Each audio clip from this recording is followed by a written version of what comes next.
Kembali kita bertemu dalam suasana yang santai, serius tapi asik ini. Kali ini kita membahas mengenai cara Tuhan menemui kita, menghampiri kita berbeda-beda. Ada sebuah kisah ilustrasi seorang ibu yang baru saja menjadi Kristen. Dia lagi sungguh-sungguh, lagi semangat di dalam Tuhan. Dia biasa cinta mula-mula, lalu dia bertanya kepada pendetanya, "Pak Pendeta, bagaimana supaya aku bisa merasakan kehadirat Tuhan, kuasa Tuhan dalam hidupku?" Lalu pendeta ini menjawab dengan bijak, "Ya ibu, berdoa saja kepada Tuhan. Nanti Tuhan menjawab doa ibu." Si ibu tadi pulang ke rumahnya dan masuk ke kamarnya, dia berdoa, "Tuhan, aku ingin merasakan kuasa-Mu di dalam hidupku." Angin ribut datang, disertai dengan badai yang kencang, lalu merubuhkan rumahnya. Si ibu ini berkata, "Ternyata Tuhan tidak sayang samaku. Aku minta kehadirannya, dia malah membuat rumahku rubuh." Tetapi Tuhan menggerakkan orang-orang gerejanya yang diarahkan pendetanya untuk membenari rumahnya, membangun kembali rumahnya. Dan ternyata rumahnya dibangun kembali lebih bagus daripada yang sebelumnya. Dan si ibu tadi berkata, "Ternyata Tuhan sayang samaku. Dia malah membuat rumahku lebih bagus daripada sebelumnya." Beberapa waktu kemudian, dia berdoa lagi dan berkata, "Aku ingin merasakan kuasa-Mu, kehadiran-Mu Tuhan dalam hidupku." Lalu hujan deras datang. Dan banjir akhirnya melanda rumah ibu itu. Dan ibu ini berkata, "Wah, ternyata banjir datang. Rumahku kebanjiran." Tetapi Tuhan menggerakkan orang-orang warga sekitar rumahnya untuk membersihkan rumahnya. Dan akhirnya rumahnya beres dan bersih dari banjir. Lalu ibu itu berkata, "Ternyata Tuhan baik dalam hidupku.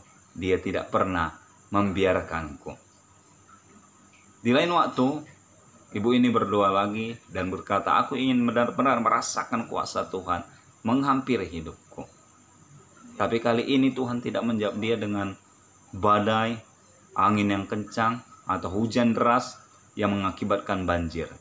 Kali ini di depan pintu rumahnya ada seorang anak perempuan yang kecil mengetuk-ngetuk pintu rumahnya sambil berkata, "Kasihanilah aku, tolonglah aku lapar." Lalu si ibu tadi membuka pintu rumahnya dan dia melihat anak kecil ini dan dia berkata dalam hatinya, "Berarti Tuhan hadir dalam wujud anak kecil ini. Dia tidak datang lagi dalam wujud badai, angin ribut, atau hujan yang mengakibatkan banjir." Lalu dia berkata dalam hatinya lagi, "Aku akan melayani anak kecil ini seperti aku melayani Tuhan." Sembari dia memberi makan anak kecil itu, dan anak kecil itu makan, si ibu masuk ke kamar dan berdoa sambil menangis, "Tuhan, Engkau tidak hadir lagi dalam bentuk badai, angin ribut, atau hujan yang deras yang mengakibatkan banjir." Mengapa demikian?